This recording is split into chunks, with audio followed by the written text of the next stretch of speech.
Welcome back to another edition of Value My Vote 2011 one-on-one with the candidates. And we're joined by 2nd District candidate, Mr. Jamaal Simpson. How you doing, sir? Pretty good. How about yourself, sir? I'm just right. Thanks for joining us today. So you're running in the 2nd District. Yes, sir. Okay, 27 years old. We got a lot of young people running. Absolutely. A lot of young people. Why now? Why do you think 2011 in the 2nd District is your time? Well, I actually ran last session during for House of Delegates in the 45th, which is the same area of the city. And I just feel that there has to be change that happens there. There are too many people over there who have seen the same thing. And I kind of grew up in the area. And it's just been the steady decline in the community. And it appears that the elected officials that we've elected prior haven't been doing anything about it and don't even have a major concern to actually deal with the issues as they come. And so I feel there's a disconnect between the community and our elected officials, and a disconnect between the truth and our elected officials and them facing reality of what's happening in the streets of Northeast Baltimore. Okay, and now you're running 2nd District, for those who don't know, currently represented by Nick Diadama, who is leaving, so it's an open district. What do you plan to bring to the voters and the residents of the 2nd District? One of the major things I plan to bring is transparency.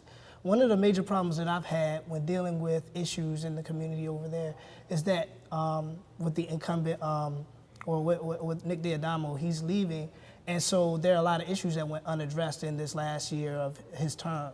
And so a lot of residents feel distrust in the community, so much so that there are people who are coming and looking to all avenues for help and going to community meetings, and they don't know who to complain to because there's nobody to talk to.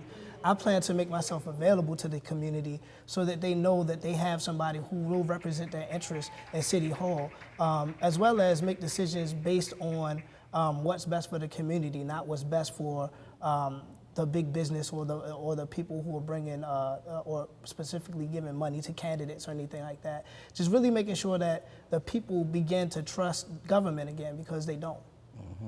47,000 plus vacancies in the city of Baltimore, an education system that is certainly questionable, to say the least. What would you do to be able to change that paradigm in the city of Baltimore? Well, I know one of the major issues that we're facing in Northeast Baltimore is the whole redistricting or replanning of the planning codes for the different housing out there and everything like that. And a lot of the residents out there do not want a R7 district there, which basically turns single-family homes into multi-unit dwellings. And I feel that like that issue has to be addressed. That we want to definitely do what the people want, but we also want to do something with the vacants. We want to make them available for rehab, or we want to either demolish them and make green space so that we can begin to have playgrounds and everything for our kids to be able to come outside and play again, and not just fix that issue, but also fix the issue with crime so that when the kids come outside, they don't have to play in a park that has drug needles everywhere, that they don't have to worry about their safety when they're out in the street. So those are a couple of issues, but definitely, especially with the education as well, just seeing to it that money is being poured into new buildings for these students. A lot of the students are going to these buildings and aesthetically they're pleasing or displeasing. And so it makes it a little bit harder to learn that way. It's more easy to learn if you walk into a building and you have state-of-the-art equipment and that you have AC that works and you have books that haven't been written in and all that kind of thing. And so I think that with coming up with solutions for reappropriating money and where we're spending it in the city, it'll help us to be able to finance new school buildings for all school children, whether they're middle school, high school, elementary school. But it's definitely something that's needed, as well as recreation centers. Well, speaking of that, I mean, education gets about roughly 15% of the total operating budget, where crime and safety and public safety get 40 to 45% after supplemental budgeting towards the end of the fiscal year. How would you as a council person try to change that paradigm and really inequality in the budgeting process? Well, by stressing to the mayor what the priorities of the cities are.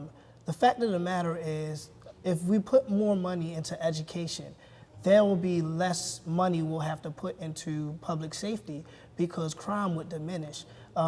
based off of people having hope again, people believing that they can be something again. I know when I was little, when I was growing up, I was told, you could be anything that you want to be when you grow up. And now there's so many kids who are told that, but they don't believe it because they don't see mommy and daddy being whatever they wanted to be when they were growing up.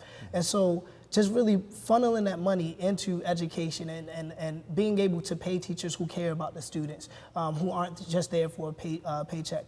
Being able to offer a little more compensation for those who work at the rec centers, all of that kind of stuff. And just taking the public safety issue and addressing it head on as far as what are we really spending our money on for public safety?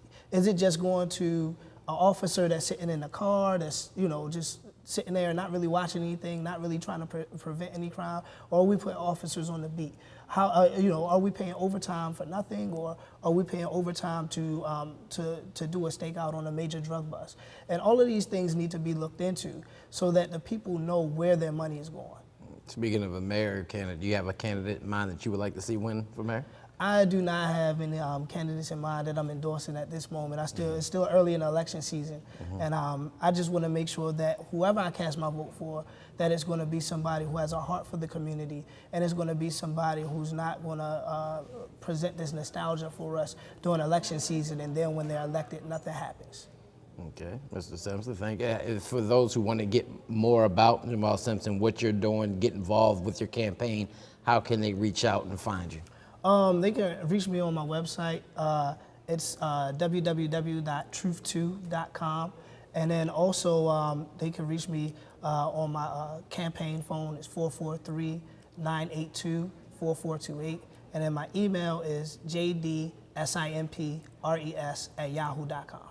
Okay, Mr. Simpson, thank you so much for joining us in your time and wish you well.